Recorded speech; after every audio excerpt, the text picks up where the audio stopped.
Hi, everybody. Welcome to another Kavli Conversation on Science Communication. My name is Dan Fagan. I'm a professor of science journalism here at NYU, the director of the Science, Health, and Environmental Reporting Program and the Science Communication Workshops. We're really glad that you're here with us, either in person or online. Strongly encourage you to ask questions. We're grateful, as always, to the Kavli Foundation for making these events possible, and very grateful to our guests, both of whom have come a long way, Jane Hu and Michael Easter. I will leave it to Anna Rothschild to formally introduce them, but we're very grateful to them both for making the big trip. By the way, we have another Kavli Conversation on the 30th of November, and it will be about taking UFOs seriously. And so what do we really mean by that? Well, we don't have a lot of actual evidence of UFOs, but they are a cultural force. The idea of the UFO is a strong cultural force, and it is something, because it is such a cultural force, it's something that empiricists, like science journalists, should take seriously. So how do you handle that issue? Well, we're going to discuss that on the 30th. So please join us, either in person or online. Our impresario tonight and also on the 30th is Anna Rothschild, who is a gifted multimedia journalist. And I will leave it to Anna to formally introduce Jane and Michael. Anna is a visiting scholar here at NYU Journalism and a highly accomplished multimedia storyteller. So take it away, Anna. Thank you, Dan. Great to see everyone. I'm very excited about this panel. I'm really excited to learn from both of you about the world of self-publishing and newsletters. So Jane Hu is the writer of the Microdose, which is a Substack from UC Berkeley's Center for Psychedelics. And she also is a very accomplished writer. She's written for Slate and National Geographic, Wired, The Atlantic, many more places. I'm sorry, I'm forgetting some, but yes, she's amazing. Michael Easter, first and foremost, is a former classmate of mine. That is his best credit. No, I'm kidding. He is the author of The 2%, which is a wellness and health Substack. And he's also a New York Times bestselling author. And so, Michael, Jane, it's great to see you both. Welcome. Thanks for having us. Yeah, thank you. Michael, I should say what your new book is called too. I'm sorry. Apology. It's called Scarcity Brain, and it just came out in September, and so you should go look into it. So you both have very different reasons for starting to write on Substack. You know, Jane, you work for a big organization, and Michael, you're doing it on your own. So I'm very curious what drew you both to the platform. So I will say that my situation might be a little unique. So I was actually approached by the creators of this newsletter idea, Michael Pollan and Malia Wallen, who are at the UC Berkeley Journalism School. And their whole idea with this new UC Berkeley Center for the Science of Psychedelics was to have a whole journalism arm that was editorially independent, that got information out there about the science of psychedelics. But also they had kind of a bigger vision for it where we would be covering psychedelics in general, because while there is a lot of science on it, the science also plays a huge role in informing policy and law and just kind of public opinion and culture around psychedelics as well.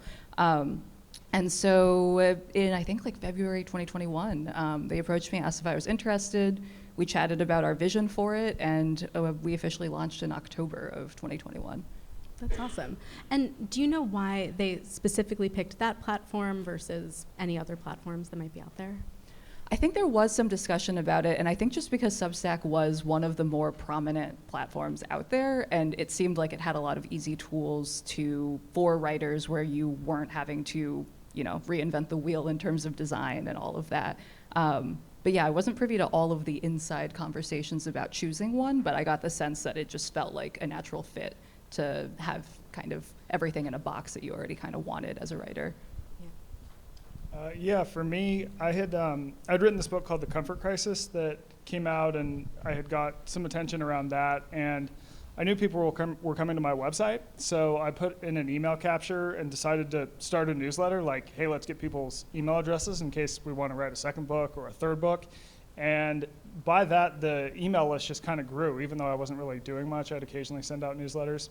And as I was writing this last book that came out, when I write, I usually way overwrite. My editor is here, Matthew, and he very well knows that. Like, I'm sending in 3 times the words he wants.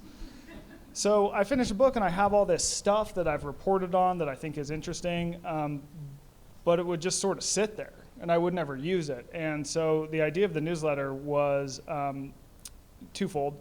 One, I could use that material somehow and share it with an audience. And then the second part is that now that I've shifted to more books, it's like those come out every 2 or 3 years. So that's a long lag time where you're not really communicating with the people who like to read your work. And you miss out on a lot of opportunities to comment on things happening in the field in real time. You miss out on opportunities to sort of go off on strange paths that are really fascinating to you and relevant to people, but that may not fit the topic of a book. So the newsletter sort of gives me an opportunity to kill 2 birds with 1 stone, I guess. I'm curious about how you first both sort of let your audiences know that this new newsletter was coming. How did you first start building your audiences on the platform? For us, it was an introductory post from Michael, kind of explaining what our vision was for the newsletter. I mean, Michael obviously already has a platform of his own, and I think it definitely helped that he kind of tapped that audience that was already interested in psychedelics, and honestly probably just interested in whatever he's doing. And just kind of talked about what we were planning to do. And then we already had, like, I think 2 or 3 weeks worth of content kind of lined up. So we do 2 issues every week. One is a news roundup of just whatever is happening in the space, and then we do an interview, which we call 5 questions, where we ask someone with an interesting perspective on psychedelics 5 questions. And I think just having kind of everything ready at launch and deciding that we were going to, just pick a date and go with it was helpful for making sure we were organized. Yeah, for me, I had started to post regularly on my newsletter maybe back in September of last year. And I would send it out as a weekly using a different service. And once I finished the copy for my book that just came out, I had sort of a lot of time. And I had been talking to some different friends who I trust who were in media, and they said, you'd probably do well if you did a Substack. And they put me in touch with a guy from Substack whose name is Clyde. And so he kind of lured me over, and we just basically built out a plan like, okay, we're going to launch the Substack, which is going to be 3 times a week starting on May 1st. And so I started sort of teeing people up in, say, March or April, saying, hey, like, big announcement coming May 1st, blah, blah, blah, getting people to sort of understand that something was going to change with the newsletter. And then when it came out, the first one came out on May 1st, it was like, hey, here's the deal, here's what I'm doing, here's why, here's what the economics of it look like. Yeah, well, how did you choose the sort of pricing structure for it? I mean, what advice did Clive give you about, how to tier the levels and everything? Yeah, I wish I had a good answer that was beyond just, I said, okay, what do most people charge if they're, and it obviously depends on, well, what are you writing about, right? Someone who's writing about Bitcoin or sports gambling where people make money off that information can charge more than someone who's writing about what I write about. Health, fitness, stuff like that. And he said most people are in the $5 to $10 range. And I thought to myself, well, Netflix is $10. That seems like maybe it's a little too high for my 12 articles a month when I can watch 1 billion different television shows for $10. $5 at the same time seemed a little too cheap. And so I was like, well, what about $7? And he said, okay, $7 sounds good. And I said, has anyone ever just picked a random number that seems really precise, like it's really dedicated and chosen, you've thought a lot about it? And he said, no. And so I said, all right, it's going to be $687 a month. And it was $687 a month. I was wondering if you had some sort of method to that madness, like, well, this is exactly like the cost per minute of my time or something. Or like with fees, that's what I was wondering. Yeah. But I'm glad that you just were like, I'm going to pick a very specific number and go with it. Seems like I thought about it, right? That's what we're going for here. It does definitely give the illusion that this is like the bare minimum that you could charge. I don't want to, I know this is like specifically for science journalists, but I would love to just understand a little bit more about like the revenue share with Substack. How does that work? They take 10% of whatever I write. So they take 10% a month. So I had thought, because there's other platforms that are similar that will take less. And I had a conversation with a friend whose name is Melissa Urban, and she has a really big newsletter list. I think there's like 500,000 people on it or something, and she recently went over to Substack. And so in talking with her, we both sort of thought, like, look, if you're going to charge your audience for a newsletter, which I think people get it if you live in New York, if you live in LA, but like our audiences are everywhere. And that's like kind of a weird new thing for most people. We thought Substack was probably the most reliable name. Like if you Google Substack, a lot will come up around it. So we just thought it was like people will kind of feel more comfortable handing over money. And the reality is that they've been helpful. It's very easy to use. And I will say, they really pump up this idea of the network effect that, Substack has this big audience that read all different Substacks, and it's going to they're going to come over to your Substack. I had heard, as many as 30% of new subscribers to other newsletters were coming from Substack. I have found it's more like 10, but that 10%, honestly, it probably pays for the 10% I have to hand over to Substack. Gotcha. Jane, does the Microdose require paid subscription? I know I get it for free, but No. So again, I feel like I'm in a little bit of a unicorn situation, but the newsletter is funded through the UC Berkeley Center for the Science of Psychedelics, and so it does not require payment, and so we are not involved in the Substack writer fund at all. I wonder if you feel like you've seen a lot more growth because it's free, or I don't know if there's like really any comps out there to kind of compare it to, but I'm curious if you've thought about that. Yeah, it's tough because as like a data-minded person, and I Yeah. would like to know this information, but it's hard to compare because, you don't quite know what else is out there that is comparable, and also often those numbers aren't available.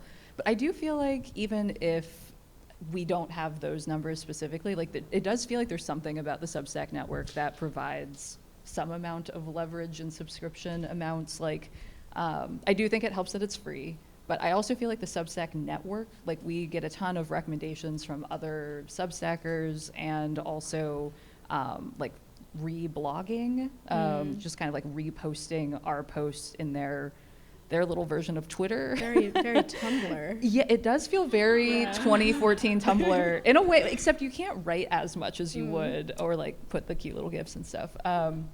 But yeah, I don't know. I think when we first started, we were not necessarily expecting that boost from the Substack network itself, but it does seem like it's a pretty robust place for people to be hanging out, writing, sharing each other's work. That has definitely gotten eyeballs on this topic that is pretty niche. I think some people find their way to our newsletter because they care about psychedelics, but I think other people find their way to it just reading about something else and realizing that psychedelics somehow has something to do with some other interests they already have. That's really interesting. I'm curious, can you see in the back end referrals specifically from other? That's so cool. Are there particular topics that you've both found play really well into your specific brands? Health and wellness, and also people who are into alternative medicine, which is not something I cover specifically in the realm of psychedelics, but I can definitely see how those communities connect. And I think it's great to have readership from these different interests and hopefully be able to get that info out there to them as well. In terms of subscriber growth for me, I think probably the best thing has been partnering with different places that might be outside of Substack.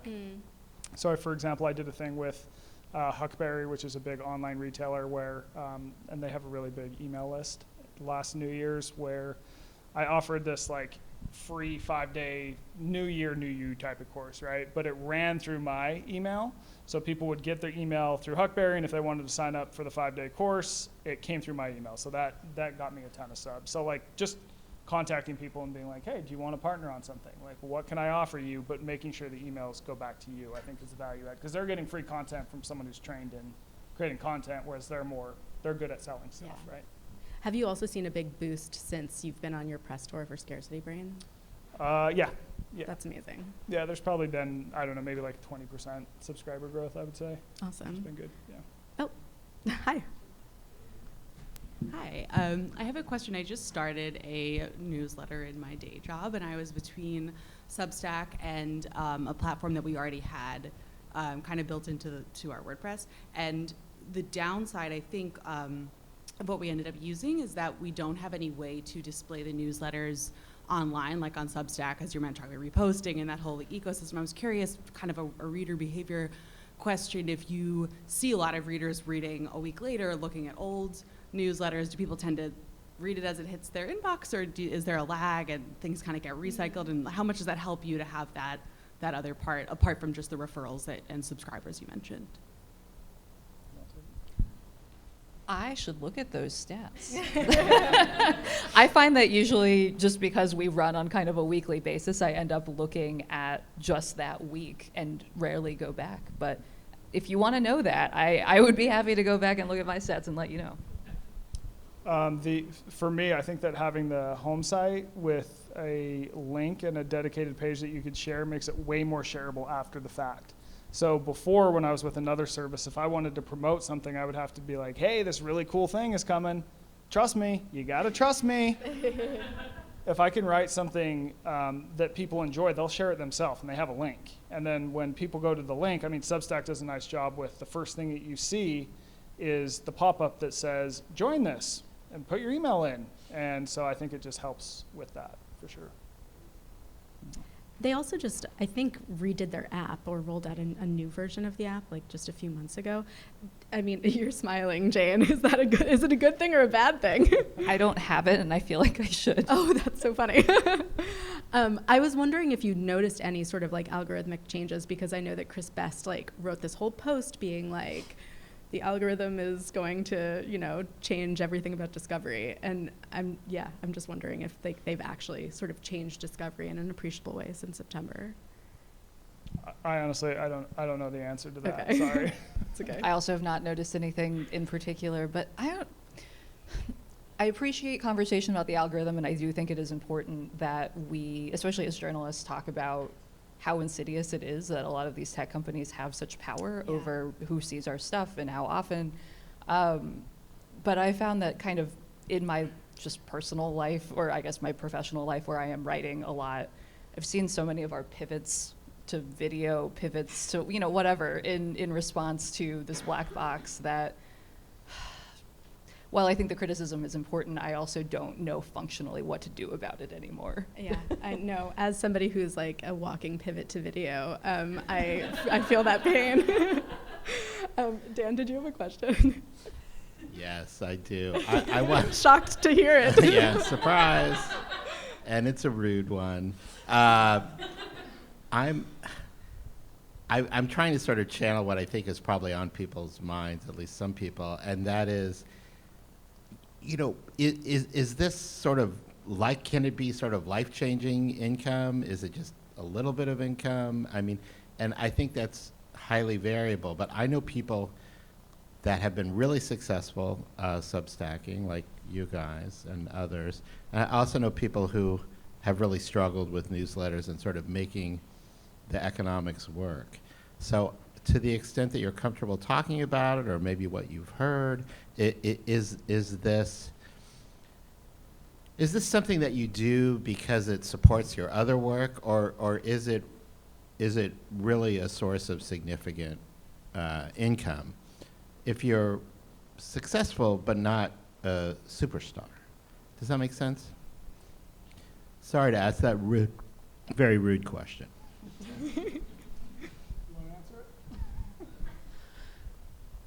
I have trouble knowing exactly how to answer that question because my situation is unique in that, UC Berkeley is paying for this and that I have the great luxury of having that editorial independence. I mean, I don't want to tell people in this audience that that type of position necessarily exists elsewhere because I literally do not know where else it exists.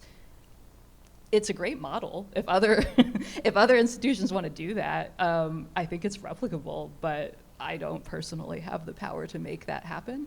I feel like as a result, I don't really know, exactly how the economics of it work for folks who are relying on it specifically for income, because I get paid either way. I get paid to write the posts, and I feel like, yes, part of it, part of me continuing to have a job does depend on making sure that our newsletter is factually accurate, is good journalism, that we continue to get subscribers, and that we're just basically doing a good job. But I don't think I'm playing the slots game with subscribers as much as some other writers might be on Substack. I'll try and keep this on the rails because I think I could answer this way too long if I'm let to.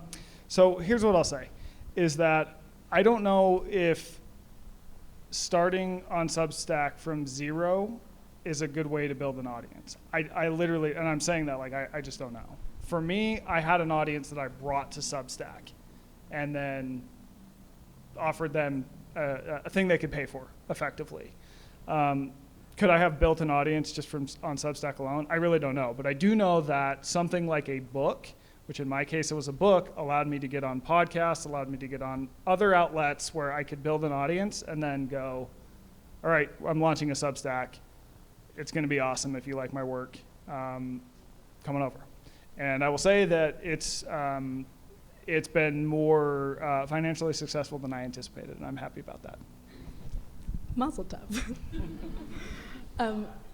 Oh, sorry, Jade, did you have a... Yeah, I was going to say the one thing that I do feel like is maybe generally applicable is I'm thinking about the newsletters that I like and subscribe to, and the ones that I've found have reasonably large audiences and dedicated audiences are ones that the more niche you get, or the more specific your perspective and the clearer you are about that, it seems like the more likely people are to stick around because they know what they're getting, they understand why they're subscribed. I find that, sure, there are friends of mine who have newsletters as just kind of like a personal pet project, I mean, myself included, that I write about just whatever I want. And I'm not expecting an audience in any real form from that. But I find that, if you're writing about psychedelics, if you're writing about health and wellness from a very specific perspective, I'm also thinking of The Unpublishable, which writes about the makeup industry.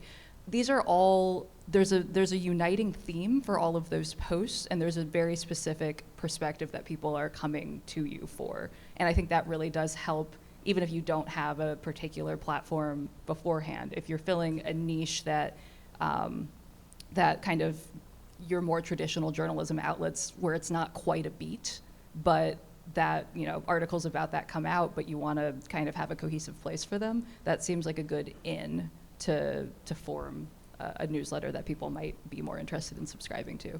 At the risk of keeping Robin standing for another second, I just want to ask also, tonally, do you think that, you're talking about having a very specific point of view, but do you think that you have to have a very specific tone too? Like, are there editorial choices that you two are making in how you write that might be different than how you would write for, Men's Health or Wired or whatever else?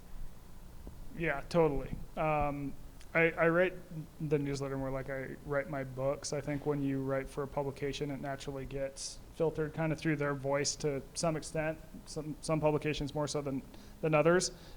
So you're kind of coming to Substack, I think, for that person's unique voice, that person's unique viewpoint, and you don't necessarily want that filtered out too much, I would think. I would say, I'm definitely voicier in the Microdose, especially, in these Q&As that I'm doing with people than I would be in, say, like writing for the Washington Post or something. Sure. And in general, the newsletters I like to read, I'm reading for that person's voice and perspective as well. Great. Robin. Great question. That was my question, but I'll come up with another one. Sorry, Robin. how hard do you work on each post? I'm sure they vary, but how much self-editing goes into it, basically? Because I don't think you have an editor usually for these newsletters. Yeah, maybe you do. So tell me about that. I actually do have an editor who I'm very grateful for. Malia, if you're watching, thank you. I do feel like it is extremely helpful to just have another pair of eyes. I do try and self-edit, but as we know, it's a flawed system. So. Yeah, I mean, I'm normally, if I didn't have this newsletter, I would be up at 4 a.m. every morning writing either way. So it doesn't feel like much more work than I would already be doing. If a post gets too long, just because you also have thinking about time. If I write a post and all of a sudden it's 3,000 words, it's like, oh my gosh, who wants a 3,000 word email, right? So I'll chop it up into 2 parts so you can kind of kill 2 birds with 1 stone, because writing 3 pieces a week, it is a lot of work. And I guess I would recommend, if anyone was going to a newsletter, you gotta love what you're writing about. And you gotta love the act of writing. Like, you gotta be excited to get in the office every single morning. Like, you'd be doing it for free. You know, the fact that you can make a living off it, that's awesome. That's why we're all here. If we wanted to be uber wealthy, we'd be up at the business school, at the law school, but we're doing cool work, you know? And so, yeah. Is the, just like quick question, is the 2 times a week or 3 times a week cadence like what's recommended? What sort of, have you guys like found that that's the sweet spot? 3 times a week was recommended to me by Substack, Clyde. Clyde, we love Clyde. So he suggests, I guess a model that a lot of people use is they'll kind of do their bigger, longer posts for free on, say, Monday. And then you get 2 other posts that are paid, they're behind a paywall, that may not be the massive in-depth one, but that massive in-depth one is used to sort of build your audience. Someone described it to me, and I'll preface this by saying I disagree with this, that a lot of people do the model where like the free post is the concert, and the 2 paid ones are like the backstage pass. Now to me, I'm like, I just want everything to be at a certain standard and to be really good. Like every single post, I'm like, would I pay for this? And if the answer is no, I need to do more work. I need to call another source. I need to read another study. But that's what a lot of people do. Yeah, that makes sense. Did you have a question? Yeah, and it's kind of similar to what you were just saying. My name's Kylie, by the way. I'm a current Chirp student. How do you, have you ever hit snags with your level of passion as you've been writing, and how do you get over the hump if you have a bored week, kind of? One thing that's really helpful with that for me and the Microdose is that we have these 2 set formats. We've got the roundup of news, and we've got these interview 5 questions. So even if I'm not feeling particularly inspired any given week, I at least know exactly what needs to fit into those parameters. We are thinking about expanding what we have a little bit. So we've recently introduced a few op-eds written by guest posters.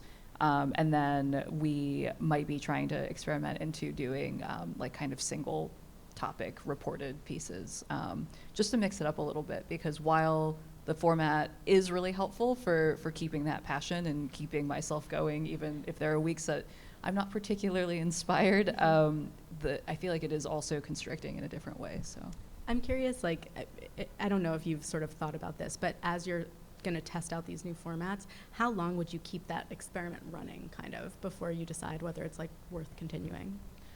I feel like it is really hard to read why numbers change and exactly what your audience is thinking. I know. It's really tough. Part of it is, readers of the Microdose, thank you for a lot of feedback that we get. If people like it or if they don't, they will let us know. And that is actually really helpful, and I do really appreciate our readers for that. I think if we were to see, a huge drop or a huge gain in numbers, then maybe we would take note of that. But honestly, I feel like our open rates for emails and how often people click through links, all of those things at this point, we have enough data that it seems like it's pretty steady. That was going to be another question of mine. You have this sort of instant feedback on a newsletter in a way that you don't quite in the same way with traditional media, though I feel like social media has kind of changed that game already. How much is audience feedback and the conversation happening in the comments section influencing your editorial choices? And I guess how different is that from the conversation that would be had on social media when you're working at a traditional news site or media site? I will say that I use comments for story ideas. I think that's the best way I had a friend that I used to get annoyed by people commenting on my social media and my stories, and I get all worked up, and my friend was like, this is just story ideas for you. Like, just why respond? Just use that as content. That's a post right there. And I was like, duh. So I think that makes the job easier, and you can also, I think even if you sort of bring up that, oh, like people said this in the comments, like this is a great question, like let's explore it. Oh, I changed my mind on this. Thanks, guys. I think kind of making that a conversation is useful. Great. Kind of the same. I think we often will look at comments or emails that we get to gauge people's interest in other issues. Or, I love when readers write to us with tips. But with something like psychedelics, which people often are coming to it with very strong opinions or a very strong viewpoint about how things should proceed in that world, like should we go the regulated route or should we decriminalize? Like, people have very strong opinions, and often will write something and multiple groups will be displeased with how they've, what perspective we've represented. And in a way, I feel like sometimes that means that I am doing my job right, in that we are not catering to any one view. We are really just trying to report the news and present all of the perspectives out there. So we try not to let that kind of feedback influence our editorial decisions very much. But I do feel like it's a useful gauge of just what people are interested in and what people are talking about. Great. Did you have another question? Yeah, I'm actually proxy for our lovely live streamer in the back. What journalistic standards would you say that you try to uphold with each post? Like, does it involve fact checking? And then, I don't know if you have any sense of like across Substack, if there's any trends of like journalistic standards, or if it just varies really widely. I think it varies incredibly widely from what I've seen. To start, I think most people on Substack are not journalists and don't have any experience in journalism. My editor Malia and I do try and adhere to all your usual journalistic standards. We unfortunately do not have a dedicated fact checker, which would be a lovely thing to have. I do try and go through and just eyeball all of the facts and figures and people's names and all of those things. And we do issue corrections when corrections are warranted. Can I just ask, how do you do that in newsletter form? Are you sending out a new post, and then also does it appear like on the page, like the archived page? So if it's like something like a typo, then we'll edit the post and note at the bottom that it, do a little asterisk and note at the bottom that we had previously, had this typo or whatever. If it's a bigger correction, we will actually make space in the next issue and point it out, as well as editing the post.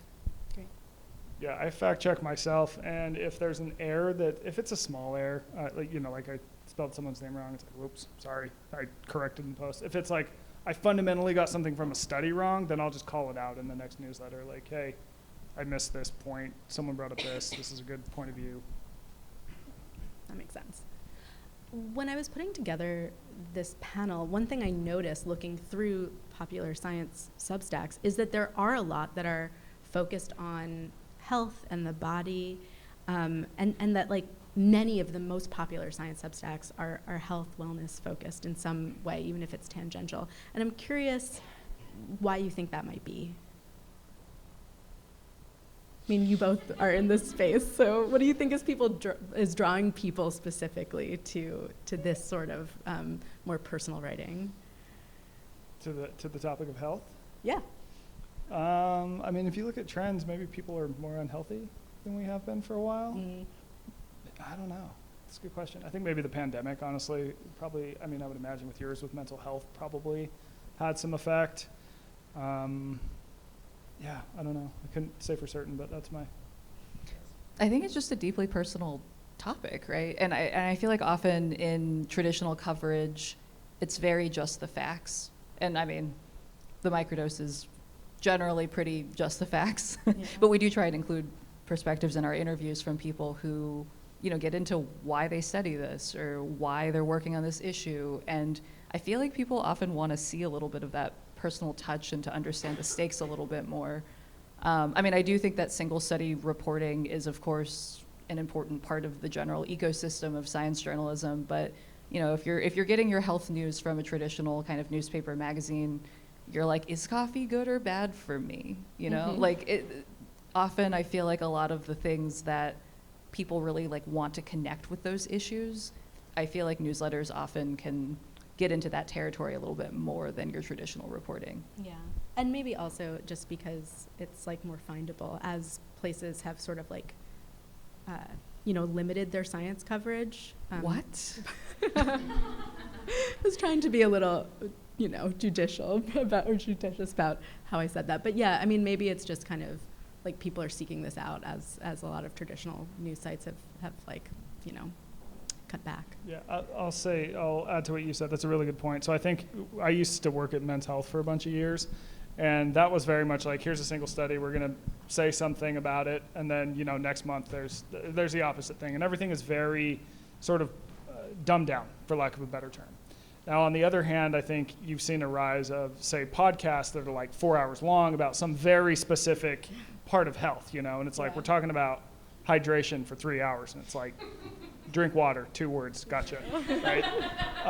So I think with mine, I try and find I've actively tried to find a balance between those two things, and I do know that at least obviously there's a massive audience for the 4-hour-long podcasts, but I do think that my audience appreciates that we're kind of trying to find a middle ground. So that's kind of a unique angle I've tried to take. That makes sense. I now have a kind of rude question, which is that, Substack has come under fire in the past for, not calling out or taking misinformation or hate speech off of its platform, which is something that we all are going to face if we're even just posting on social media. We use these platforms, these social platforms, as publishing platforms, essentially. But I'm just curious, this really isn't just Substack specific, but I'm curious how you both kind of think about the ethics of which platforms you choose to put your work on and how you see your work kind of existing in a larger ecosystem. I know, it's a tough one.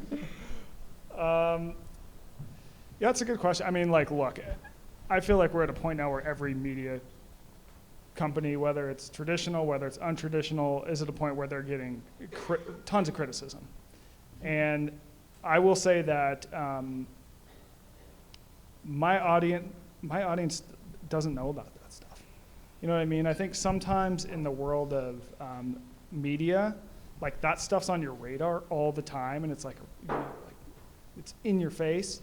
But I don't know if it's on the average reader's radar, and so it's not something that I've had to address with readers. That's interesting. It's something that, I think about, but I don't know, I could go to another place and then we got another controversy, and I could, go write for this big publication and oh, they did this thing. And so we're just in a very strange period that I think is, back to your words about algorithms, that is fueled by the internet being this place that just favors outrage. We live in an outrage machine, and but I think sometimes journalists over-index that because we live on the internet, and we follow other people who live on the internet. Mm.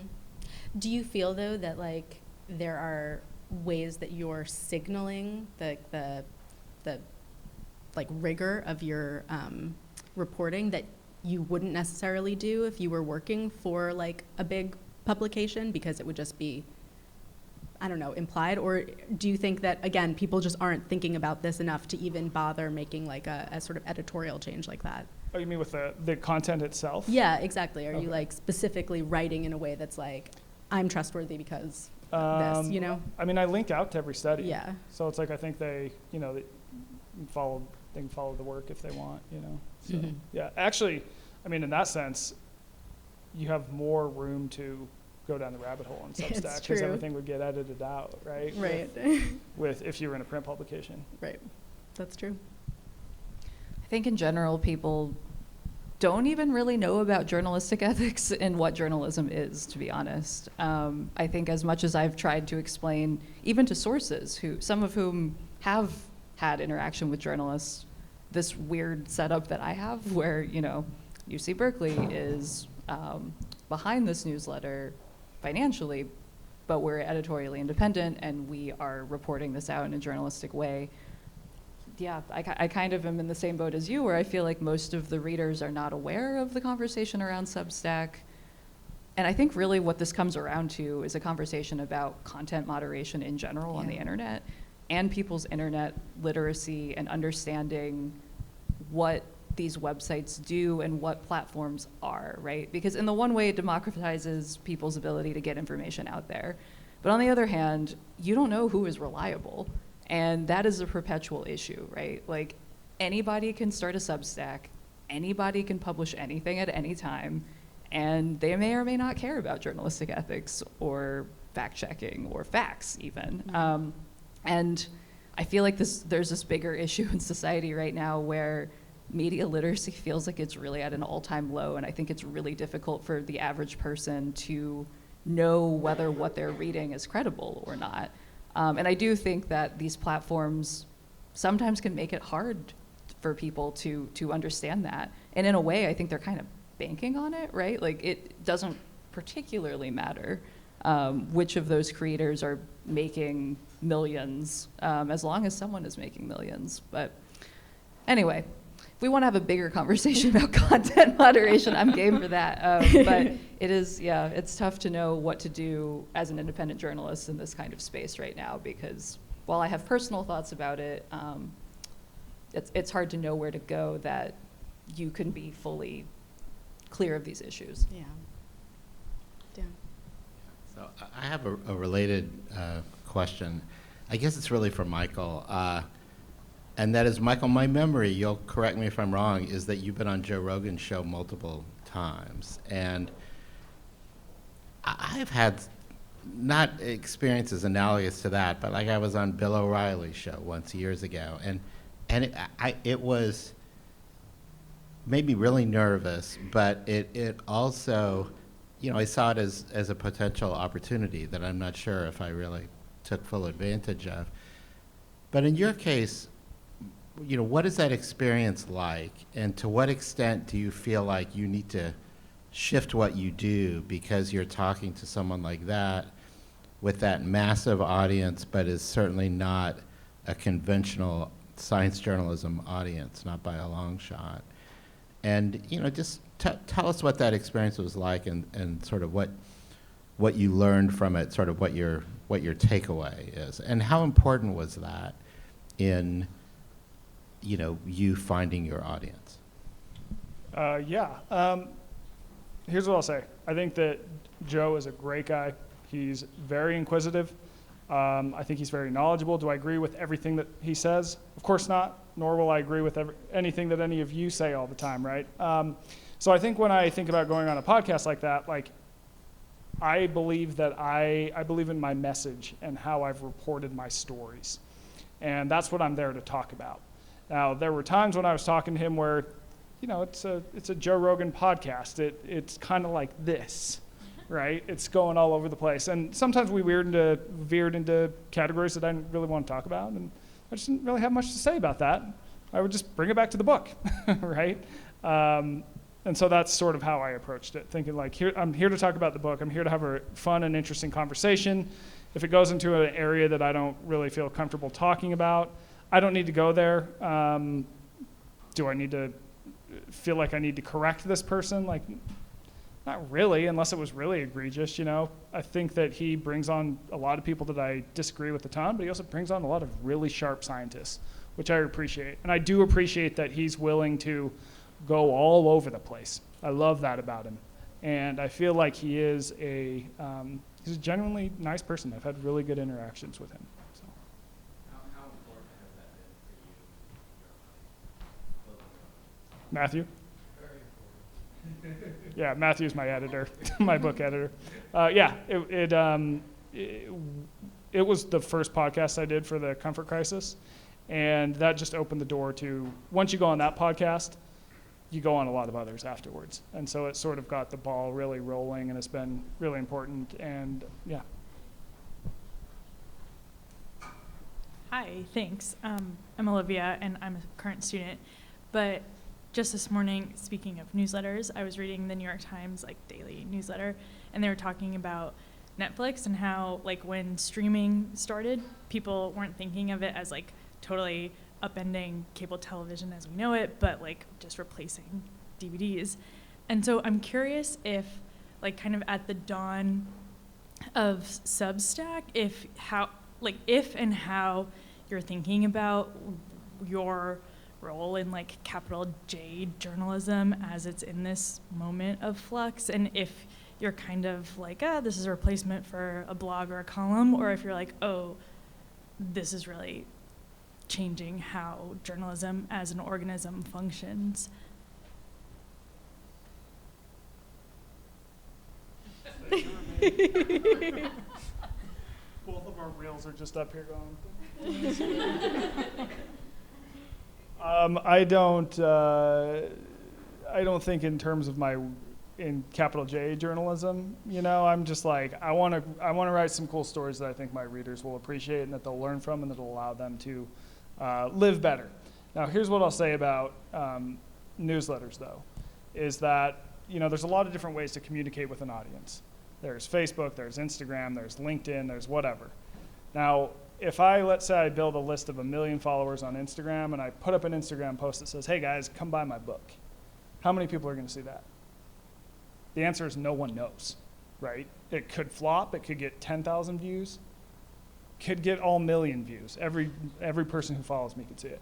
If I send out an email that says, hey guys, come buy my book, and it goes out to a list of 1 million people, I can guarantee that all 1 million are going to get that in their inbox. Now, whether or not they open it is dependent on my past emails and how good they are, because that'll determine my open rate. So what I'm saying is that you can you have more control over what people are seeing because you're going direct to email. And then, when Zuckerberg goes and does something crazy, or, Elon Musk finally just drives a plane into the ground on Twitter, those audiences are going to evaporate, right? But email, I feel like people are going to be on email for the foreseeable future, and you can move that around and always be able to communicate with your people.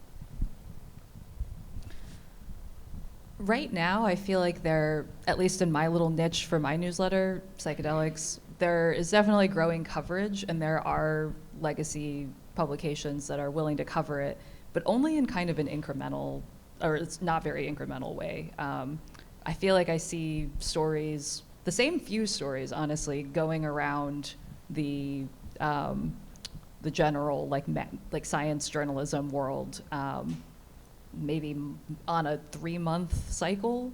And I think there is so much interesting stuff happening on a weekly basis that is more incremental. And there are very few publications that follow it very closely. And to my knowledge, I don't know that there are any full-time psychedelics reporters. And so I think that is kind of the niche that this newsletter is filling in journalism right now. I hope it is not going to replace traditional journalism, but right now, since there's no space for it, I do think that it's kind of a supplement to what I think is missing in the traditional journalism space. That's interesting. Did you have a question? I do. Thank you all for coming and for NYU for hosting this event. So I took the uncool and rather conventional route of going to law school, but journalism has been calling my name for a long time. So I like to, in many ways, mesh my experience as a lawyer with journalism. And I'm not sure if I have any more capacity for school. I certainly don't want to take on any more loans. So I figured I'd get a free lesson over here. Could you share with us a situation in which your journalistic ethics were challenged and how you navigated that situation? Great question.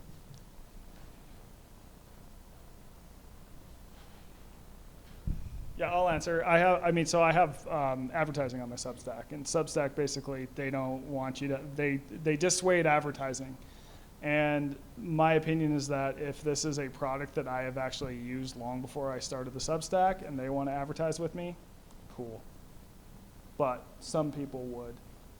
say, oh, you should only be taking, the fees that you're getting from readers. I think a lot of people might take issue with the fact that I am paid by UC Berkeley.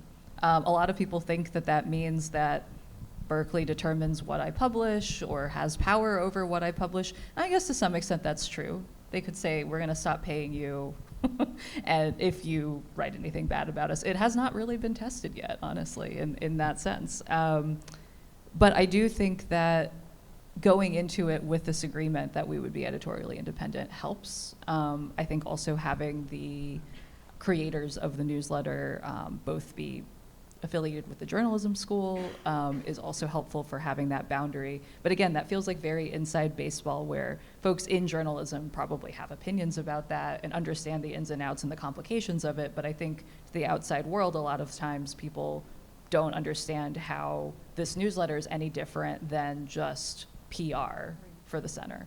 And to some extent, it is like the center is getting something out of it. But I think they have this bigger vision that good journalism hopefully will actually do something for the movement at large.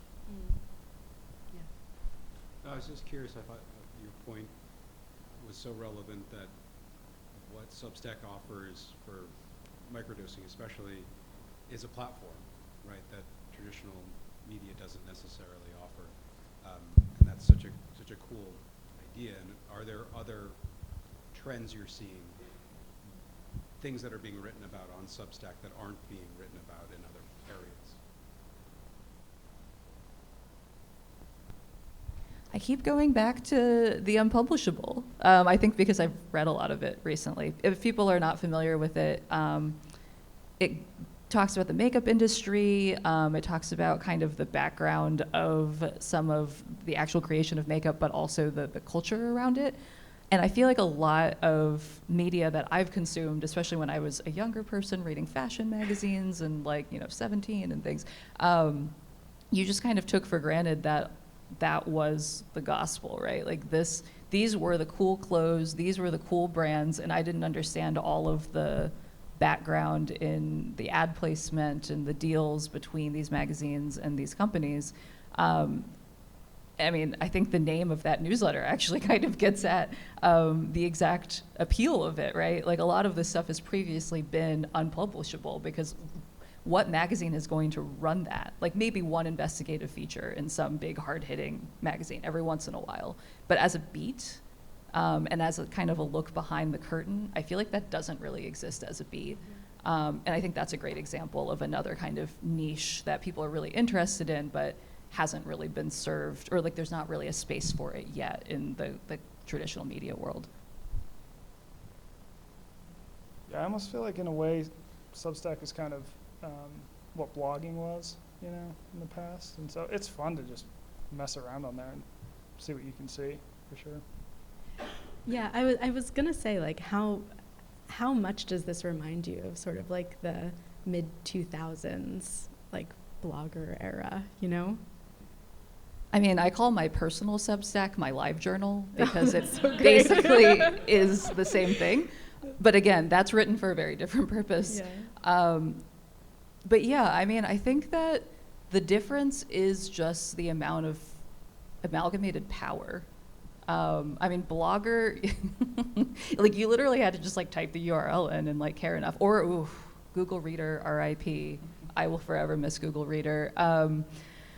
But now, getting it emailed just feels like a slightly different version of that, where it's just that much easier to access your audience and feel like you have some sense of control and get all of these stats about who's opening it and how often. It just feels like that era, but souped up a little bit. I'm realizing that hopefully there are some people on the live stream who cared about that question, because I don't think anyone in this audience actually remembers what I just asked. So apologies, current students. But actually, for the benefit of the people just starting out in the audience, I'm curious if you could each talk about like how you kind of cultivated these very niche beats in your career. What really drew you to them? What sort of reporting experiences did you have that kind of led you to these topics that you've settled on for your newsletters? Yeah, after I graduated from this fine program, yeah, you were my boss at Scientific American, so I was an intern at Scientific American. Yeah, so I learned everything from Robin. And then I took a job at Men's Health, and I worked there for 7 years. And I wasn't, I don't know if when I was at SHRP I thought I would be working in health journalism, but this was kind of around the time of the financial collapse, and there wasn't a ton of jobs. There's so many now, though, guys. You're gonna be fine. But I took a job at Men's Health, and I ended up really, really enjoying it. I especially liked going out and doing reporting and kind of going into strange communities and weird places and doing reporting on these health topics. And that sort of led me to books that do the same thing. And yeah, I've just really enjoyed it. And for whatever, I know, sometimes you just stumble into a topic and find out you like it. Yeah, my path is meandering, and I don't know that there's any real theme to it. Before I became a journalist, I was a psychology researcher, and found my way into journalism by way of reading a lot of science journalism and honestly being kind of angry about how sometimes it misrepresented studies that I was reading as part of my work. After years on the beat of covering science and health, like I mentioned, I was approached with this opportunity to write about psychedelics, and I'll be honest, at first I was not completely sure about it. And they were like, look, take a few weeks, explore the space, let us know what you think about it and how you would want to approach it.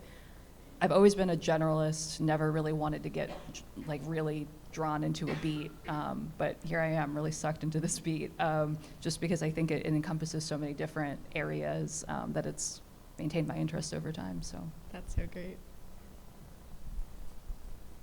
Hi, I have another audience question, so apologies if this is redundant at all, but my understanding is that one of the sort of issues in journalism right now is that audiences of a particular publication sort of gravitate towards that because they're only reading the perspectives that they want to hear. So I'm curious if, having these super small niche topics, if that either alleviates that by sort of introducing readers who might not think sort of the same way that you do, or whether it makes it worse. I think that really falls to the readers themselves a lot of the time. I mean, thinking about the number of emails I've gotten that just say unsubscribe. Sometimes we'll run things and people do not like it. And that's kind of on them, I feel like that is unfortunately just the cost of trying to write a somewhat balanced newsletter that represents a lot of perspectives. But I think that some of our audience certainly is just people who came to this topic and want to learn more about it, but whether or not they stick around for the ride, I do think it makes it a little bit easier to get off the ride, right, if you're subscribed and can unsubscribe. I had a good editor at Men's Health whose name was Bill Phillips, and he told me that a mark of a good story that he was editing was that he learned something. And so for me, I try and make sure I learn something. Every story, learn something new, because then that kind of makes sure that I'm not just, telling people things I already know or sticking in my own lane. And oftentimes I'm learning things where I'm like, oh, well, I didn't know that. That's totally different than I expected going into this, and I'm going to write that and explain that. So hopefully that helps. But yeah, you can just choose what team you want to be on online and not hear any other points of view now. So. Do you have a question? You don't have to. Hi, my name is Timmy. I'm a current SHRP student.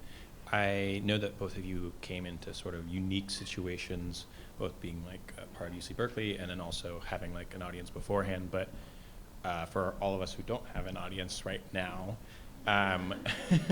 soon,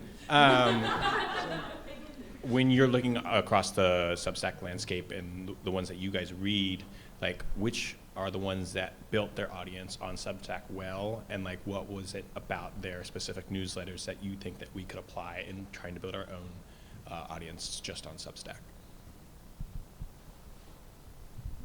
For me, I probably, like many of you, are attracted to the more deeply reported ones where people are clearly doing their homework and writing with heart. And the Pollyanna part of me wants to believe that that is enough. And part of me thinks that, you kind of have to have the solid foundation of good reporting and at least an inquisitive mind if you're not a journalist, and a good perspective before anything else. But I have found that a lot of the time, people who don't have a huge built-in platform already are doing a good job of trying to start conversations with other people who have newsletters, using the Substack Notes feature, for instance, to discuss other things that they've read, and kind of putting that in context of something else that they've written. Kind of the good times of Twitter is what I'm seeing on Substack Notes, and I'm seeing some people seem to be kind of growing their readership through that, and I think that that's a good tactic. I'm curious if Michael has any other thoughts on that, though. Yeah, I feel like people have grown a bit using that feature. I can think of a case study. There's a guy whose name is Brady Holmer, and he's getting his PhD in physiology, I think, at University of Florida, and he's super into endurance training, and he writes a Substack called Physiologically Speaking, and I'm not sure what his Twitter following is. I don't think it's giant, but he was just tweeting and interacting a lot with people in that space around science, and he's a very smart person, but he has a real knack for communicating the science, and so he started a Substack, and it started small, but I think he's up to 10,000 subscribers now overall, and usually about 10% convert. So, it's something that he could definitely grow into something, and I don't think he had much of an audience beforehand. It was just, but it's a lot of work, a lot of tweeting, a lot of writing. I can imagine you do a lot of writing without any positive reinforcement for a long time if that's just what you're starting with, and that isn't fun, but that's kind of what it takes. Is it anything other than just work very hard and be lucky? Are there actual parts of Substack that we can work with? Yeah, you talked about Substack Notes. Are there other specific, even just tools within the platform that you guys use to help kind of engage with your audience, or best practices for responding to a comment or something like that? I think the nice thing about the internet is we quantify everything, so you can track the numbers and try and figure out why did this post do well? Why is its open rate higher? I had another suggestion and I totally lost it. Come back to me. Yeah. I feel woefully unprepared to give any hard advice about such things. And yeah, I think it on a larger level too, right? There is the building a platform on Substack specifically, but I do think that there is something to be said about building a reputation as a journalist who reports well and is just a pleasant human being that goes a longer way than I think a lot of people expect. I remembered what I was going to say. Looking for creative ways to sort of ride on other people's coattails, like I explained with the Huckberry deal. It's they're an online retailer that has a whole content wing, but they're not content people. So if I can come in and be like, hey, I can give you some really great health content, all you have to do is run it through my newsletter. They're game for that, and that gets me a lot of subscribers. That was good for 6,000 subscribers, 7,000 subscribers, just that. And so if I can try and find a couple things like that to do every year, that starts to really build up. And making friends with people who have newsletters, which the great part about Sherp is you already got a network. Some of the time, some days I'll get a bump of 1,000 subscribers, and I'm like, what happened today? And you can track it back because someone who I know through the science journalism world has a big newsletter, and they mention mine, right? And so it is fostering those relationships. And then also when it comes to the financial end, I think that being clear with people about what are you getting for paying is smart. Because sometimes it's hey, I just have this paid product, right? But it's well, what is it? You kind of have to explain to people, here's exactly what you're going to get, here's what to expect, and then also being smart with how you paywall things. I think is a good technique, because Substack automatically will just be like, you get the email if you're not paying, you get the email and there's nothing. Just like, you have to pay. It's like, I have no idea what this is. Why would I pay? There's a feature where you can choose where you put the paywall. So if I can write some like really killer intro copy, here are all these things you're gonna know, like learn from this email. Let's say it's like 4 things you're gonna learn, and I'm gonna give you 1 for free. It's really good, but then the paywall, like you gotta pay for the other 3. A well-placed paywall is a really good tactic to get people to convert. And I think sometimes we don't think about that. And I also think that journalists are really bad at running businesses.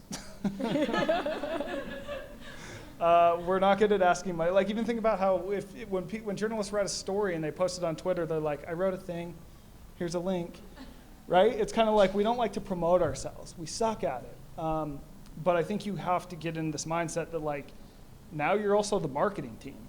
And so you kind of have to like ask for money, really put yourself out, put your work out there. Like, if you believe in the work, like, tell people it's awesome. This might be a little in the weeds, but I am curious, like, if you just, for new subscribers, is it just that you like release most of the article with a paywall, or do you have a certain number of free articles beforehand? Yeah, so every Monday is totally free to the whole list, and then you get part of so if you're free, you get all of Monday, you get part of Wednesday, you get part of Friday. If you're paid, you get everything. And one of the things that I've done too that I think has been useful is that we've noticed that my books sell a greater proportion in audio. So that suggests that my readers like to listen to my work. So what I'll do is I record all my newsletters. And so then one upsell for a paid subscriber is like, well, now you can listen to it. So if you're commuting, if you're at the gym, if you're on a walk, like, I'd pay money to do that if I'm the person who prefers to listen, right? So having those little things, and it takes me, an extra 15 minutes of work. Interesting. Is the audio function I've never listened to anything on Substack. Is the audio function like pretty easy to navigate? Very easy. Very Cool. easy. You can, I can't do this because I can't read more than 100 words without messing up. But you can record it right there and it'll upload it immediately, or you can just pull over a file. So I'll just record it. I have a person who helps me edit it, and I'll send it to him. It'll take him very quick, turns it around, and then I just upload it. Nice. Hi, I had a question about the business side of things. We were talking about, I think this reminds me more of like we were talking about blogging, like things where you're your own brand and like there isn't an editor or like a publication that's mediating. And like I've heard a couple times like we've called it like content, and I'm just curious like how you thinking about it in this way if it's changed how you approach your work at all. Like, and I don't mean just with Substack, like Substack's an obvious example, but like if you were to start your own podcast, you would have the same questions of like the brand is you're thinking of like promoting it more, like, you're thinking about your Twitter following. And I'm curious if all of this has changed how you thought about your work compared to maybe when you were at Men's Health or when you're doing something that's more for a publication like Wired. Yeah, well, I mean, here's what I'll say is when I was writing for Men's Health, I could write the greatest article in the world, and no one who read it would ever say that's a Michael Easter article. It's a Men's Health article. And so once you start writing for yourself, I think you have to realize that this is now, people now see this as a Michael Easter article, and part of part of my shtick is that I go into interesting places and meet with interesting people, and I'm doing things on the ground. I use the word I a lot. And so part of it is, like, my personality comes through in the writing, and it's because I find I produce better writing that way. So I kind of do have to, to answer your question, think about that, that this is like, that there's a point of view there that I wouldn't have writing for a publication, which is both good, and there's pluses and minuses to both. I know I'm the moderator and I'm not supposed to have a take on anything. No, but I just think it's really interesting that, you talked about how like we're calling this content and not, necessarily an article journalism in the way that we used to talk about it. But as somebody who's worked in video for a really long time, the video world has been talking that way even within major newsrooms for a really, really long time. And I just think it's very interesting that like we've had this kind of way that we talk about print journalism and hold it to this one, I don't even want to say standard, but we have this set of rules for it that like were broken almost immediately when digital video appeared.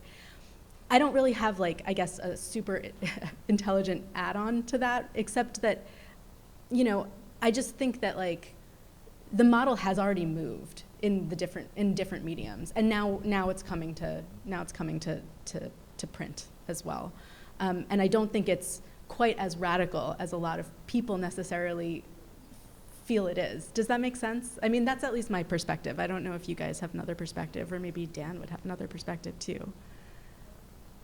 I will say that I feel like I have more skin in the game now.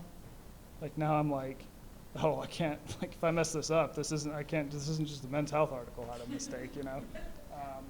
Which I think has been beneficial. Again, it's part of it. I've invoked Dan. Yeah. Well, if you force me. Yeah, I'm not really sure. I don't know yet. I feel like it's evolving. Is reporting a feature or a bug, you know? And I hear what you were saying, Jane, about that, you know, that's what you look for. That's what we look for as journalists and other journalism. We want to see that. We want to see how do you know what you know, what you say you know. Not clear to me, you know, that other people are as consumed with that question as we are. And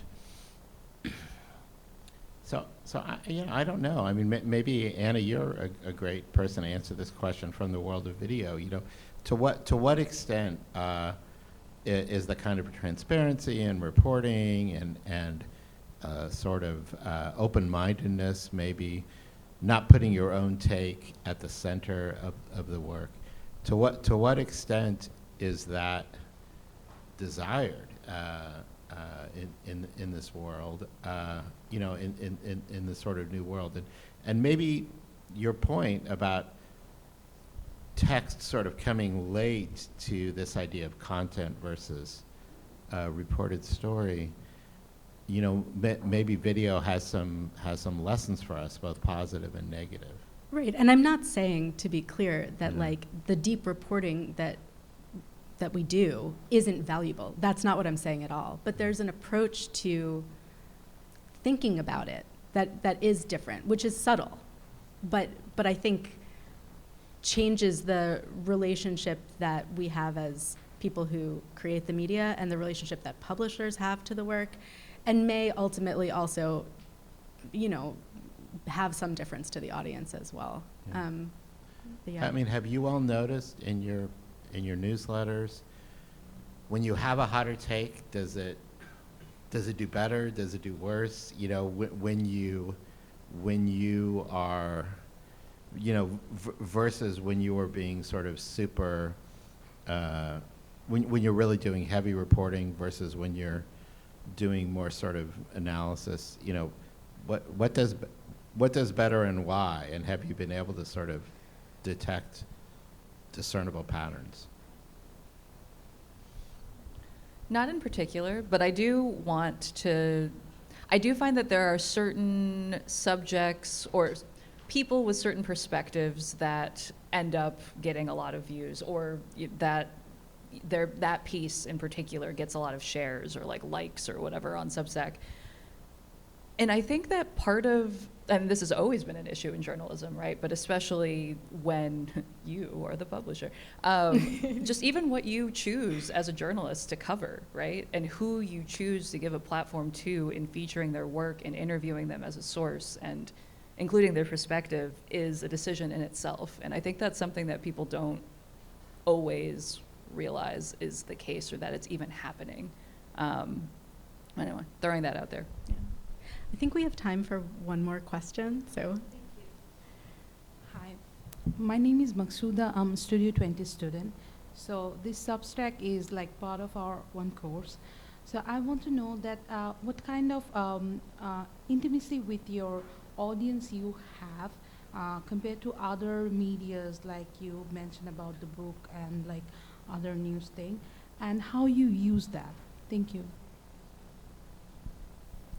Yeah, I mean, I know people who subscribe because they comment all the time. Like, oh, there's Eris, he's weighing in again. My wife is in a Cold War with some lady named Joan. Like, you get to know these people, and it's actually pretty cool. Because a lot of them, I mean, there's some people who I say, if you're ever in Vegas, call me up.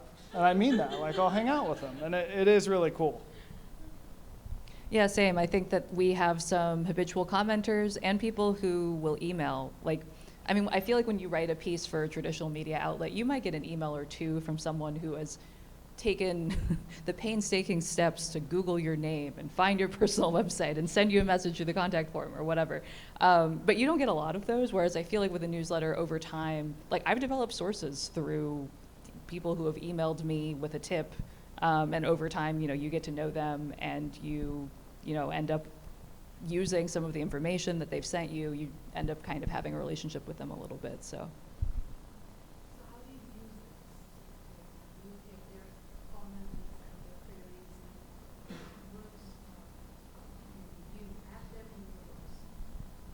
For me, it is more that often people will give me insidery tips. Like, these are often people who are deeply embedded in the psychedelics community in one aspect or another. They might add me to an email list that they have going on where they're sharing news about their little area. Or they might send me a paper that they've recently published or a link to something that they're working on. And even if that doesn't get featured in the newsletter directly, I feel like that really helps me stay on top of the beat and understand what people are thinking about and talking about in a way that, often when you publish something elsewhere, it kind of feels like just a black box. You're like, I hope people read it, but you don't ever really know. I feel like you get a lot more direct feedback and kind of source building and information building through a newsletter. I think, too, that the community aspect keeps people around. There's less churn if you have a community because, someone will ask a question and another reader will answer it. And then I might comment too, or I might write something and someone has an extra tip to bring on. And then there's these conversations happening in the comments. And I think that's a big reason why people stick around, because they start to know people in the comments. And it's like, well, I'll stick around for that. So I put if you want to comment on mine, Substack has a feature where you can select anyone can comment, or you have to be paid to comment. And I always pick paid just because I want people to have skin in the game. It's like, I don't want anyone just to be able to go in and say whatever. All right, we are now over time. So Michael and Jane, thank you both so much for being here. This was a really awesome talk. Do you have a few minutes to stick around if people have additional questions? Sure, yeah, thanks for having us. Thank you so much.